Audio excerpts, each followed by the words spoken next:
бидејќи тука започнавме практично и го поставивме камен темелникот пред неколку месеци, а сега можеме да видиме како овој прекрасен објект се пушта во употреба, децениски проблем, околу 200 дечиња сега своите часови по физичка активност, по физичкото образование нема да мора да ги вршат надвор, туку ќе имаат своја собствена сала и конечно ќе можат тука да поминуваат заедно со своите наставници, така што навистина представува задоволство. Му честитам на градоначалникот за посветеноста, советниците, администрацијата во општина Газибаба која што ја поддржува работата на градоначалницот, пратениците во Македонското собрание и ценам дека кога вака една хомогенизирана група заедно работи, нема како да нема резултати.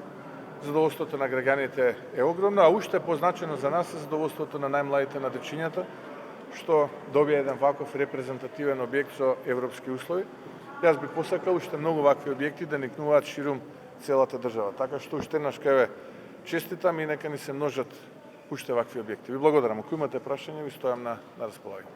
Најавите голема везна стопанството, дали значи дека се договорени каматите? Да, имаме веќе потврда со неколку од банките. Очекувам најголемиот дел од банките да застанат позади овој проект, односно овие 250 милиони евра, конечно од понеделник да бидат поделени до оние кои што им е потребно, односно македонското стопанство. Договорена е каматна стапка од 1,95% до 3 години грејс период и до 15 години рок на отплата во зависност од потребите на компаниите. Ценам дека ова е историски договор со историски најниска каматна стапка.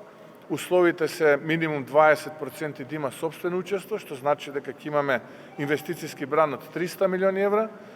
Ќе имаат можност сите оние компании кои што ќе ги вложат овие средства во основни средства за работа, но и оние кои што ќе вложат во обновливи извори на енергија, но и оние кои што ќе вложат во објекти кои што ќе ги користат како своји административни објекти, односно за собствена потреба. Така што навистина сум задоволен што најголемиот дел од банките ја прифатија оваа каматна стапка и ценам дека на овој начин постигнуваме еден историски договор и очекувам голема додадена вредност и зголемување на продуктивноста на стопанството. Оваа каматна стапка е каматата за покривање на кредитниот ризик на банките? Да. Сите банки рековте? Па најголемиот дел. А другите што нема да прифатат? Па очекувам ако не прифатат, нема да бидат дел од проектот, се разбира. Денес Па до овој момент имаме согласност од неколку помали банки и неколку поголеми банки. денеска СДСМ има конгрес, кои се очекувањата? Па видете, опозицијската СДСМ според овие почетни имиња кои што се брифираат во медиумите, не очекувам да понуди некој нов квалитет на политичката сцена, иако морам да признам дека квалитетна и конструктивна опозиција не е на нас како влада потребна. Не очекувам дека нешто повеќе ќе се смени, ќе продолжат лажните клевети, измислици, инсинуации, политика на ниски страсти, дневно политички теми, а не визија за иднината. Така што, ако нешто значи, мојот совет до нив е да комплетно се обидат да се реструктурираат и реконструираат и програмски и кадровски, но од ова, за жал што гледам, навистина понудата е танка, би рекол, но времето ќе покаже. Тие најдобро знаат што е и нивното членство и членовите на Конгресот најдобро знаат што е потребно на партијата, но моја желба е да СДСМ наликува на една конструктивна опозиција која што ќе биде додадена вредност и ќе инспирира што е можно повеќе граѓани за следните избори. Само прашање за каматите, кој ќе го покрај овој трошок? Фирмите или државата? Фирмите. Ако може кратко, само вчера приватните превозници потенцираа дека 200 автобуси имаат паркирани во гаражите. Дали размислувате како влада да бидат вклучени во ЈСП за да се намали гужвата во јавниот сообраќај? Не, тоа претпоставам треба да размислува градот Скопје. Ние како влада, тоа што требаше направивме. Излеговме во престе, дадовме 250.000 тони на заем.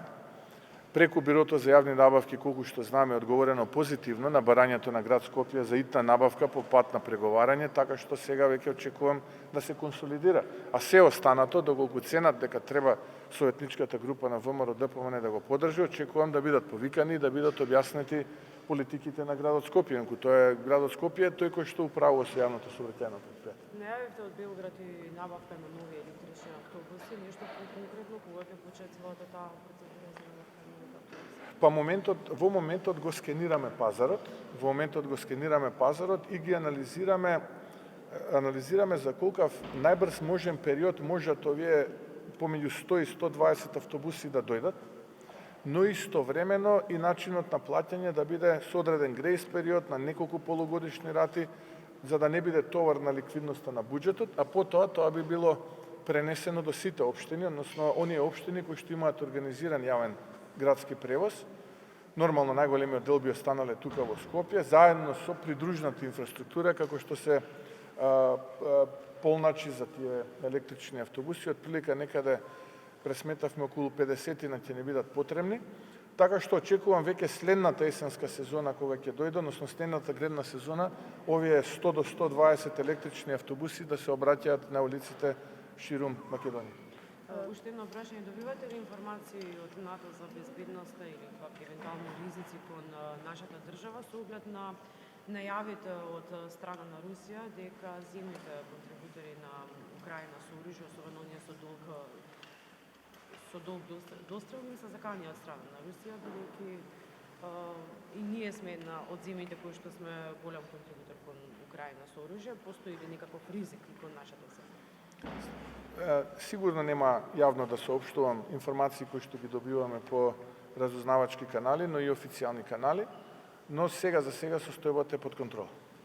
Бидејќи рековте од понеделник чекате да бидат парите ставени на располагање на фирмите, има ли некакви критериуми, бидејќи главната забелешка на економистите беше каде ќе завршат овие средства, односно во кои фирми, дали таргетот ќе биде одредена индустрија, за да знаеме каква корист ќе добиеме од оваа инвестиција? Не знам за кои економисти зборувате, но ако внимателно го слушавте одговорот мој на вашето прашање, прво, тогаш ќе донесете заклучок за кои компании конкретно станува збор, односно за сите оние компании кои што ќе вложат во основни средства за работа, вклучително и кои што ќе вложат во производни системи од обновливи извори на енергија, но и оние кои што ќе изградат делов на административен простор кој што ќе го користат за свој потреб. Тоа беше мојот одговор на вашето прво прашање. Ако внимателно слушавте, можеби ќе немаше потреба од второто прашање. Тоа нема врска мали, средни, микро. Не. Сите ќе може. До 10 милиони евра максимум ќе може да се земе кредит. До 10 милиони евра. Да, ви благодарам. Убав ден.